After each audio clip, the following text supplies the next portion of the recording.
एक बार अंजलि किसी लड़के से शादी करके अपने पापा के पास आई और कहा कि पापा ये आशीष है और मैंने इससे शादी कर ली है। अंजलि के पापा बहुत ही समझदार थे।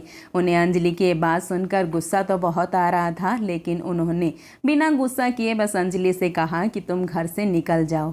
अंजलि ने कहा, पापा आशीष के पास अभी कोई काम नहीं है, प्लीज़ कुछ दिन हमें यहाँ रहने दीजिए। लेकिन अंजलि के पापा ने फिर से कहा कि तुम यहाँ से निकल जाओ। कुछ साल बाद अंजलि के पापा की मौत हो जाती है। दुर्भाग्यवश आशीष ने भी अंजलि को छोड़ दिया था और अंजलि एक रेस्टोरेंट चलाकर अकेले ही अपने एक बेटे और बेटी का पालन पोषण कर रही थी। अंजलि के ताऊ ने उसे ये खबर दी कि अब उसके पापा नहीं रहे। अंजलि को ये बात सुनकर बिल्कुल भी दुख नहीं हुआ। उसने सोचा, उन्होंने मुझे दर दर की ठोकरें खाने के लिए घर से बाहर निकाल दिया था ना, तो अब मैं भी उनकी अंतिम यात्रा में नहीं जाऊंगी। लेकिन अंजलि के ताऊ जी के समझाने के बाद वो अपने पापा की अंतिम यात्रा में जाने के लिए तैयार हो गई। अंजलि अपने पापा की अंतिम यात्रा पर गई, लेकिन उसे अपने पापा की मौत का कोई भी गम नहीं था। अंजलि के पापा की आज 13वीं थी। सभी क्रियाक्रम पूरे हो चुके थे, सभी मेहमान भी जा चुके थे। तभी ताऊ जी ने अंजलि को एक पत्र देते हुए कहा कि ये तुम्हारे पापा ने मुझे तुम्हें देने को कहा था। अंजलि पत्र को हाथ में लेकर कमरे में चली गई और जब उसने पत्र खोला और उसे पढ़ना शुरू किया तो उसकी आंखों में से आंसू पछतावे के रूप में निकलने लगे। उसने लिखा था, मेरी प्यारी गुड़िया, मुझे मालूम है कि तुम मुझसे बहुत नाराज़ हो क्योंकि मैंने तुम्हें घर से बाहर निकाल दिया था। तुम दर दर की ठोकरें खाती रही, लेकिन तब भी मैंने तुम्हें नहीं बुलाया। लेकिन क्या करता, उस वक्त मैं भी बहुत दुखी था। याद है जब तुम 5 साल की थी, तब तुम्हारी माँ हमें छोड़कर चली गई थी। तब से मैंने तुम्हें कभी तुम्हारी माँ की कमी महसूस ही नहीं होने दी। रात रात भर मैं तुम्हारे लिए जागता रहा। तुम्हारे स्कूल जाने पर पूरे दिन तुम्हारे स्कूल के गेट पर बैठा ही रहता। याद है तुम्हें वो कच्चा पक्का खाना, जब तुम्हें पसंद नहीं आता तो तुम्हारे लिए फिर से खाना बनाता ताकि तुम भूखी ना रहो। रात रात भर जब तुम पढ़ाई करती तो रात भर जागकर तुम्हें चाय बना बना कर पिलाता था। बड़े होने पर वो तुम्हारे छोटे छोटे कपड़े पहनना, रोज़ पार्टियों में जाना, इन सब चीज़ों में भी मैंने तुम्हारा साथ दिया। जब कॉलोनी के लोग बोलते थे इतने छोटे कपड़े यहाँ नहीं चलेंगे, तब मैं तुम्हारे लिए खड़ा था। किसी को भी तुम्हारी खुशी के आड़े नहीं आने दिया।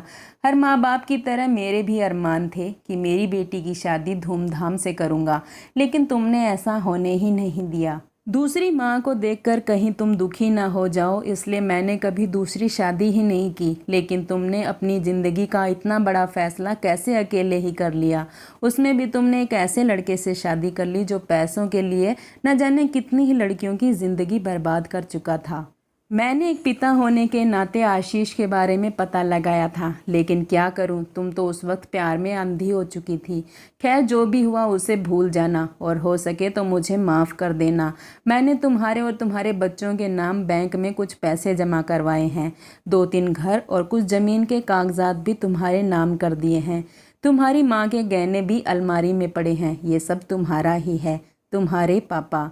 ये सब पढ़ने के बाद अंजलि की आंखों से आंसू थमने का नाम ही नहीं ले रहे थे। जब अंजलि ने ये सारी बातें अपने ताऊजी को बताई तो ताऊजी ने कहा, अंजलि, जो पैसे मैंने तुम्हें घर और रेस्टोरेंट खोलने के लिए दिए थे वो भी तुम्हारे पापा ने ही मुझसे तुम्हें दिलवाए थे। ये बात सुनकर तो जैसे अब अंजलि के दिल में एक तूफान सा उठ गया था। उसके मन में अपने पापा के प्रति जो नफरत थी वो कहीं गायब हो गई और उसे अपने किए हुए पर बहुत पछतावा हुआ। उसे लगा कि मैं 4 दिन के प्यार के आगे अपने पापा का समर्पण भूल गई। दोस्तों, इस कहानी से हमें यही शिक्षा मिलती है कि बच्चे चाहे माँ बाप को छोड़ दें, लेकिन माँ बाप दूर होकर भी हमेशा अपने बच्चों के लिए फ़िक्रमंद रहते हैं। उनके मन में अपने बच्चों के लिए प्यार कभी कम नहीं होता।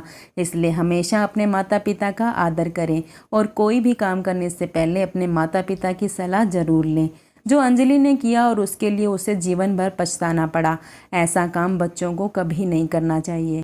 दोस्तों, शादी करना कोई गलत बात नहीं है, लेकिन यही शादी आप अपने माँ बाप की मर्ज़ी के साथ करें तो कितना अच्छा होगा। हर माँ बाप का सपना होता है कि वो अपनी बच्ची के लिए दुनिया का सबसे अच्छा इंसान ढूंढ कर लाएंगे। उनका सपना होता है कि वो अपनी बेटी को अपने हाथों से डोली में बिठाकर विदा करेंगे। हो सके तो उनके इस सपने को सपना ही ना रहने दें।